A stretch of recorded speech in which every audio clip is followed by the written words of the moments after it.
Alright, boom. Calories in, calories out. Alright, when we want to lose fat, we've heard this before, you want to be in a caloric deficit. What does that mean? Calories in, less than calories out. The end. That's now it? Okay, so you got diet, right? This is the only thing that goes into calories in. Okay, you don't have to worry about calories we haven't intake or we haven't eaten.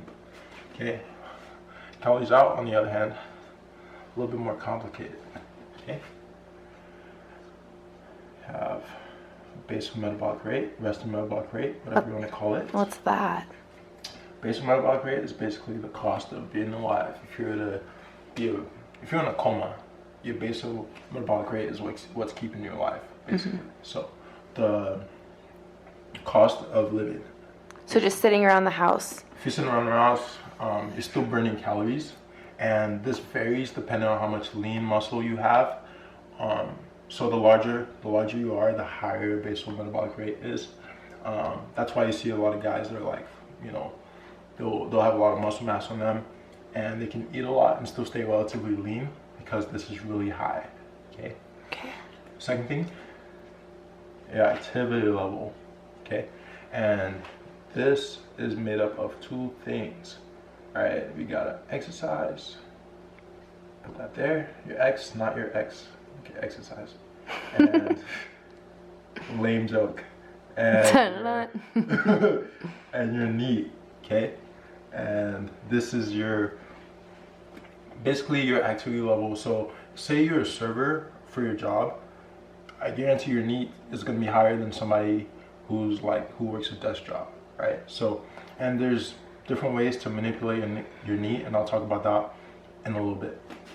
The first thing I want to talk about is your exercise, and a lot of people go about this wrong because they use this as the tool to create a deficit, and they focus on this only, whereas this is the smallest variable in the whole picture. This usually accounts for 5%, 10 if you're super active or you have crazy workouts of the whole picture.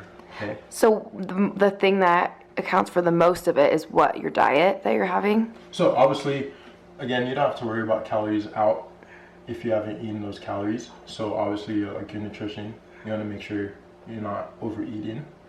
But over here, when your calories out, this is number one, right? Like I said before, this accounts for like 60 to 70% of your energy expenditure. Okay, and then down here, this is the next in line, and this is around, would say, like, and this varies from person to person, but depending on you can really manipulate or you can raise your metabolism by increasing your activity level.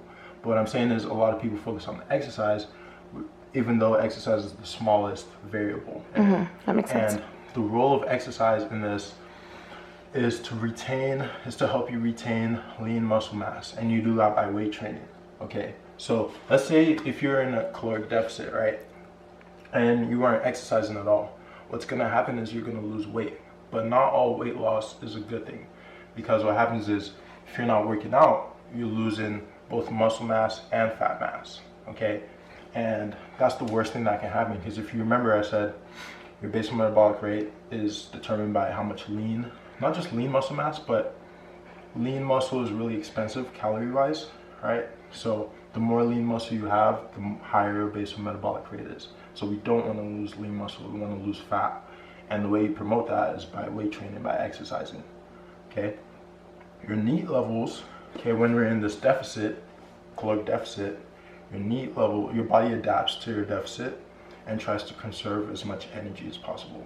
And what you find is your NEAT levels drop. Okay, and so you start to feel more like lazy through the day, like you don't want to move as much. You're lazy, you don't want to move around as much, right? And then having the daily step goal kind of counters that. Like forces you to make sure you're moving. And they call it metabolic adaptation. And basically your metabolism slows down. Your body's trying to keep you alive. Your body doesn't care if you're trying to lose fat, it's just trying to keep you alive. So if you have the step goal, right, you can kind of break this plateau before it happens, because what generally happens is people get into a diet and they'll lose at the beginning and then they'll stop losing. And that's usually because their body is adapted to the caloric deficit they've created. And having that step goal can kind of break that, you know. And then the last thing, okay, is the thermic effect of food, thermic effect of feeding, and basically how much it costs to digest your food. Okay, and all these come into play when you're trying to lose weight, obviously.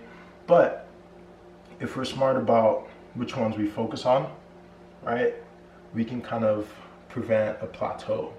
Okay, and that's kind of why steps are so important. It's just you can offset metabolic adaptation by having a daily step goal. So that's basically it. If you guys have any questions on this concept, leave a comment down below and I'll get back to you. This is my first video. I definitely want to do more of this in the future. And yeah, thanks for watching.